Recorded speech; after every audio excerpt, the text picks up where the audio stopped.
Topic में अर्मागेदोन sign को मैंने पूरा बताया था और आज मैं बताऊंगा दानियल चैप्टर 9 वर्स 27 में इजराइल और फलस्तीन का बीच में जो आज लड़ाई चल रहा है उसको लेकर 7 इयर्स के लिए anti Christ piece agreement confirm किया जाएगा लिखा गया है। उसका विषय में मैं आप लोग को आज बताऊंगा। यहूदी लोग 70 इयर्स के लिए बेबीलोन में वनवास चला गया था किंग नेबूकदनेस्सर राजा के द्वारा, और वो 70 इयर्स जब समाप्त हो रहा था, वो समाप्त होते समय परमेश्वर ने दानियल को एक भविष्यवाणी दिया गया है जिसको दानियल चैप्टर 9 वर्स 24 से लेकर 27 तक पूरा लिखा हुआ है। और वो प्रोफेसी क्या है? दानियल चैप्टर 9 वर्स 24 में परमेश्वर कहता है कि मैं यहूदी लोगों को 490 इयर्स समय देता हूँ, और वो 490 इयर्स जब खत्म हो जाएगा, मैं उन लोगों का जितना भी गलत किया वाला पाप को क्षमा करके मैं उन लोगों को फिर से अपना बनाऊंगा, वहाँ लिखा गया है। और उसका बाद दानियल चैप्टर 9 वर्स 25 से लेकर 27 तक परमेश्वर ने वो 490 इयर्स को 3 टुकड़ों में बांधते हुए साल को बताया गया है। सबसे पहला टुकड़ा 49 इयर्स, दूसरा टुकड़ा 434 इयर्स और तीसरा टुकड़ा 7 इयर्स, तो कुल मिला करके 490 इयर्स होता है।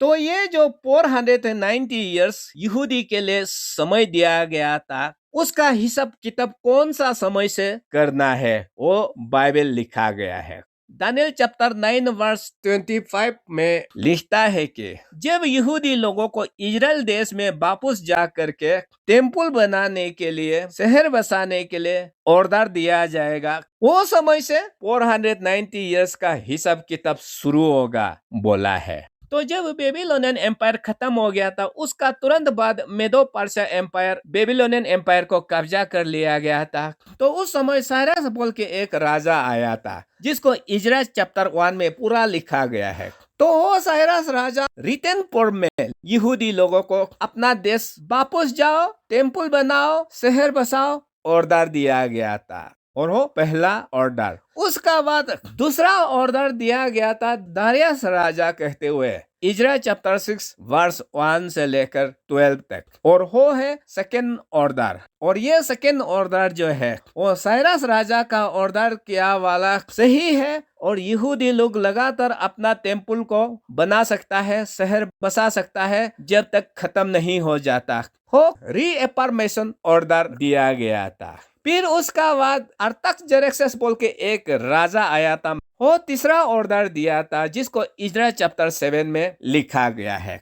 आपको ये जानना है कि इन 3 राजा में से कोई किसी एक राजा का ऑर्डर से वो 490 इयर्स हिसाब किताब शुरू हुआ है, वो इतना ही जान लीजिए। इन 3 राजा में से कौन सा राजा और किस साल से हिसाब किताब काउंटिंग शुरू करना है वो जरूरत नहीं है, क्योंकि ये प्रोफेसी जो है पार्स कमिंग में पूरा फुलफिल हो गया। इसलिए इजराइल चैप्टर 6 वर्स 14 में क्या लिखा है? They finish their building by decree of the God of Israel and by decree of Cyrus, Darius and Artaxerxes king of Persia, वहाँ लिखा गया है। तो ये 3 राजा का डिक्री के कारण से यहूदी लोग अपना देश में लौटा और टेम्पल को भी बना लिया जो नेबूकदनेस्सर राजा खत्म कर दिया गया था, और शहर भी पूरा बसा लिया गया।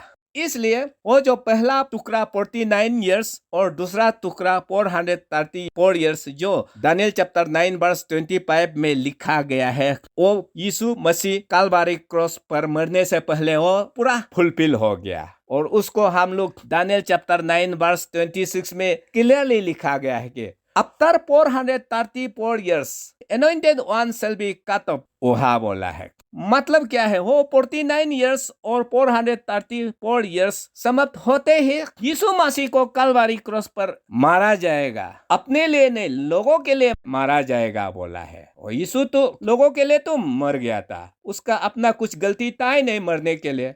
इसलिए ये 49 इयर्स और 434 इयर्स कुल मिला करके 483 इयर्स होता है।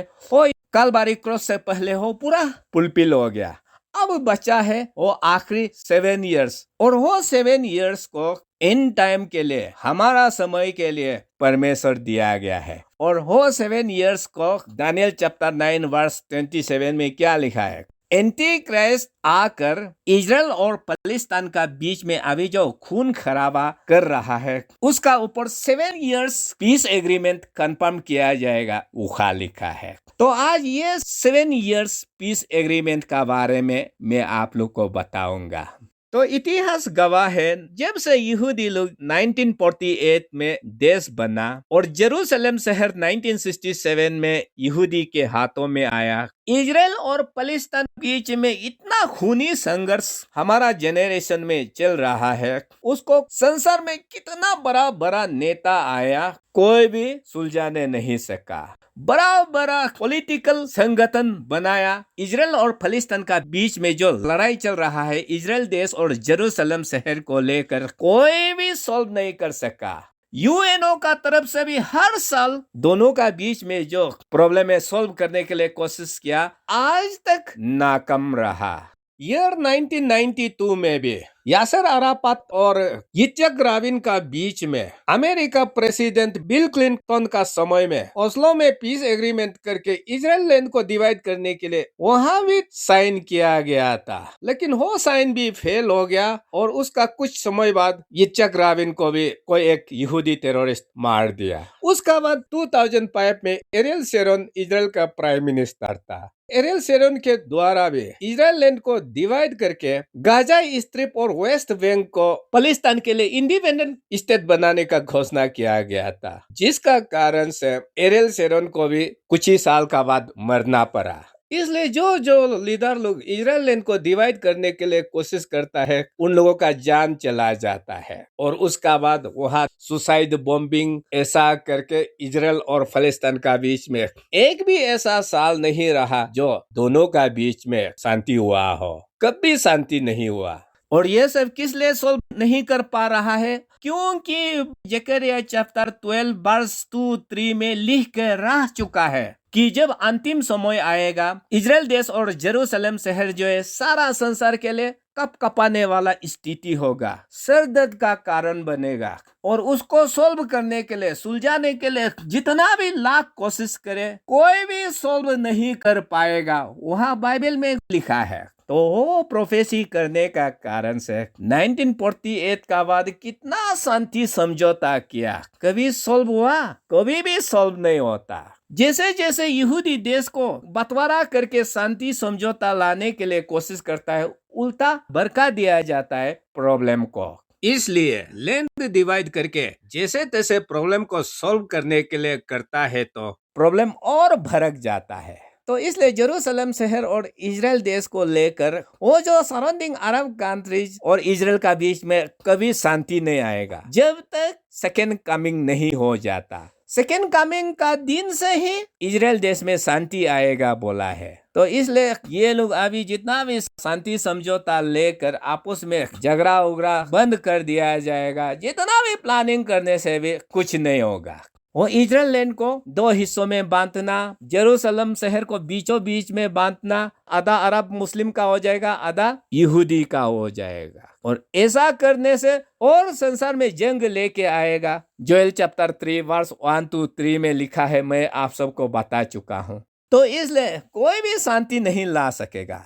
तो जाते जाते क्या होगा? जाते जाते एक दिन वो दानियल चैप्टर 9 वर्स 27 वाला 7 साल के लिए शांति समझौता किया जाएगा बोला वाला, वो हम लोग का समय में फुलफिल होगा। और उसको कौन 7 इयर्स के लिए पीस एग्रीमेंट कंफर्म किया जाएगा? Antichrist. 7 years peace agreement sign करने से भी फिर वहाँ क्या होता है? 7 इयर्स तक शांति नहीं होता, केवल 3.5 इयर्स सिर्फ शांति होता है। और उसका बाद 3.5 इयर्स समाप्त होते वो पीस एग्रीमेंट के लिए जितना भी साइन लिखा गया है वो सब को थोड़ फोड़ करके एंटी क्राइस्ट संसार में पावर में आ जाएगा और पूरा यहूदी देश को भी वो अपना कंट्रोल में ले आएगा, एबोमिनेशन ऑफ डेसोलेशन जेरूशलेम मंदिर में करते हुए। और उसका विषय में तो पहले मैं पूरा बता चुका हूँ। तो इसलिए इजराइल देश में कभी शांति नहीं होगा सेकेंड कमिंग तक। अभी जो इजराइल लैंड को दो हिस्सों में बांटते हुए इजराइल देश में शांति लाने के लिए ये लोग कोशिश कर रहा है। हम लोग को न्यूज में पता चल जाएगा कि वो 7 इयर्स के लिए कर रहा है कि नहीं।